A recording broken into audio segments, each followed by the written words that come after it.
दोस्तों, आज के इस वीडियो में मैं आपको यूनिवर्स के 10 सबसे बड़े प्लैनेट्स के बारे में बताने वाला हूँ। सो हेलो एवरीवन, कैसे हैं आप सभी। मेरा नाम है अंशु कुमार और आप देख रहे हैं रहस्य फैक्ट्स। सब्सक्राइब करिए इस चैनल को। इन प्लैनेट्स के लिस्ट में सबसे पहला नाम केपलर 1647b का है। इसको केपलर कर्व के मध्य से पता लगाया गया था। ये प्लैनेट हमारे सोलर सिस्टम में मौजूद जुपिटर प्लैनेट की तरह ही एक गैस जाइंट है। ये प्लैनेट अपने सोलर सिस्टम में मौजूद तारों को 1107 दिनों में पूर्ण रूप से परिक्रमा कर लेता है। ये यूनिवर्स में मौजूद सबसे बड़े प्लैनेट के लिस्ट में 9वें पोजीशन पे है। ये प्लैनेट एक सर्कम बाइनरी एक्सोप्लैनेट है। ये मुख्य रूप से केपलर 1647 नाम के तारों के समूह का परिक्रमा कर रहा है। ये प्लैनेट पृथ्वी से 3700 लाइट ईयर्स की दूरी पर मौजूद है। इस प्लैनेट को सबसे पहले साल 2016 में खोजा गया था। उस समय इस प्लैनेट को ढूंढने के लिए ट्रांजिट मेथड का इस्तेमाल किया गया था, इसलिए ये ब्रह्मांड में खोजे गए बृहद ग्रहों में सबसे नूतन है। 2012 में इस ग्रह के बारे में सबसे पहले वैज्ञानिकों को पता चला था, इसलिए 2012 से लेकर 2016 तक काफ़ी रिसर्च के बाद इस प्लैनेट की पुष्टि की गई।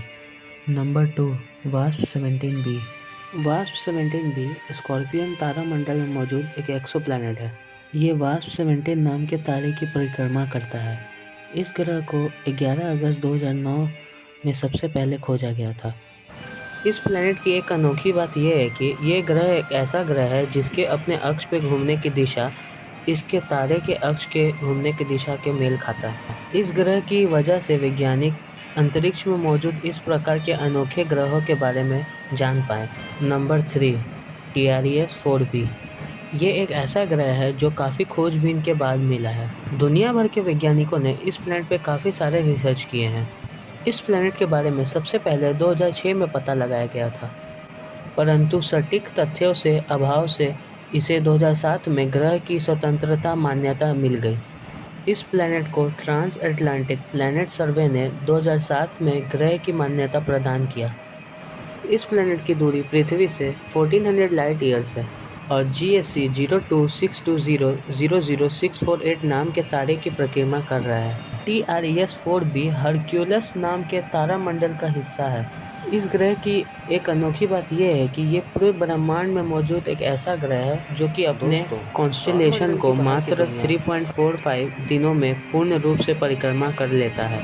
ये प्लैनेट जुपिटर से 0.91 टाइम्स बड़ा है और इसका डायामीटर जुपिटर से 1.7999 मल्टीपल टाइम्स बड़ा है, जो कि एक अनोखी बात है। इसके अलावा इस प्लैनेट की एवरेज डेंसिटी 0.33 प्रति क्यूबिक सेंटीमीटर है, जो कि इसे और भी खास बना देता है। Number 4, wasp 12b। Wasp 12b तारों का परिक्रमा करने वाला के एक्सोप्लैनेट है। इस प्लैनेट को सबसे पहले 1 अप्रैल 2008 को खोजा गया था।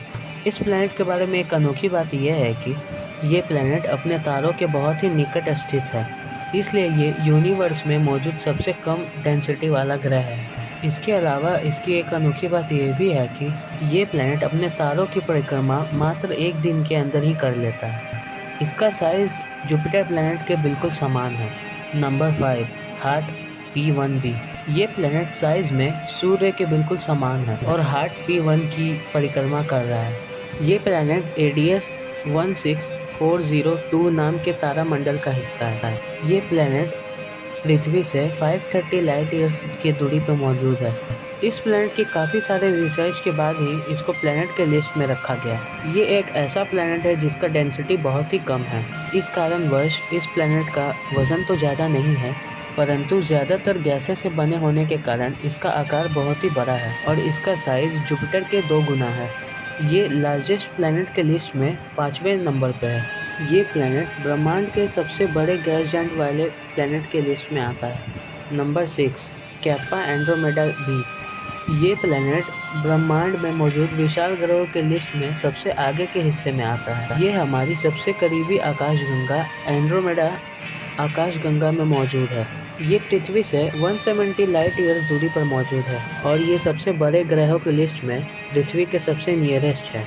इस प्लैनेट को सबसे पहले सुबारो टेलीस्कोप के माध्यम से ढूंढा गया था। इस प्लैनेट की एक अनोखी बात यह है कि ये जुपिटर से 12 गुना ज़्यादा बड़ा है। आकार में सबसे ज़्यादा बड़ा होने के कारण वैज्ञानिकों ने इसे एक कॉन्स्टेलेशन माना था, लेकिन इस प्लैनेट पे काफ़ी रिसर्च होने के बाद इसे एक प्लैनेट का दर्जा दिया गया। इस प्लैनेट का साइज का अनुमान आप कुछ इस प्रकार लगा सकते हैं कि इस प्लैनेट को बनाने में 5 लाख पृथ्वी की आवश्यकता होगी। Number 7, Kepler 39b। Kepler 39b एक प्रकार का एक्सोसोलर प्लैनेट है जो कि केपलर 39 नाम के तारे का परिक्रमा करता है। इस प्लैनेट का वजन जुपिटर से 18 गुना ज़्यादा है। इस प्लैनेट को साल 2010 में ढूंढा गया था। इस ग्रह का अपने तारे से दूरत्व पृथ्वी और सूर्य के दूरी में से 15% ही है। इसके अलावा इस ग्रह के साथ केपलर 40b नाम के एक दूसरे ग्रह को भी वैज्ञानिकों ने ढूंढ निकाला है और इस ग्रह को KOI 423b भी कहा जाता है। Number 8, HD 100546b। ब्रह्मांड में मौजूद सबसे बड़े ग्रहों की लिस्ट में अब बारी आती है HD 100546b की। इस प्लैनेट की सबसे अनोखी बात यह है कि इस प्लैनेट का कोई आकार नहीं है। वैज्ञानिकों की माने तो इसका आकार करीब 6.9 RJ डिस्क की आकार को लेकर है। वैज्ञानिकों ने कई रिसर्चों के बाद इस प्लैनेट की तुलना जुपिटर प्लैनेट से की। ये प्लैनेट जुपिटर से 50 से 150 गुना ज़्यादा बड़ा है और ये हमारे लिस्ट का दूसरा सबसे बड़ा प्लैनेट है। Number 9, Denis P J 082303.1491201b। ये प्लैनेट अब तक का खोजा हुआ पूरे यूनिवर्स में सबसे बड़ा प्लैनेट है। ये प्लैनेट पृथ्वी से 1.1 मिलियन गुना बड़ा है। इस ग्रह की साइज के कारण वैज्ञानिकों ने इस पर काफ़ी सारे रिसर्च भी किया। Number 10, कैनकरी 55e। इस प्लैनेट को साल 2004 में सबसे पहले खोजा गया था। इस प्लैनेट की एक विशेषता यह है कि इस प्लैनेट की सतह पर हमेशा लावा मौजूद होता है और इसकी सतह पर लावा मौजूद होने का कारण इस प्लैनेट का टेम्परेचर बहुत हाई होता है। कैनकरी 55e पृथ्वी से 10 गुना ज़्यादा बड़ा है और ये प्लैनेट मेनली कार्बन से बनी हुई है। ऐसे ही फैक्ट्स जानने के लिए सब्सक्राइब करिए इस चैनल को। धन्यवाद।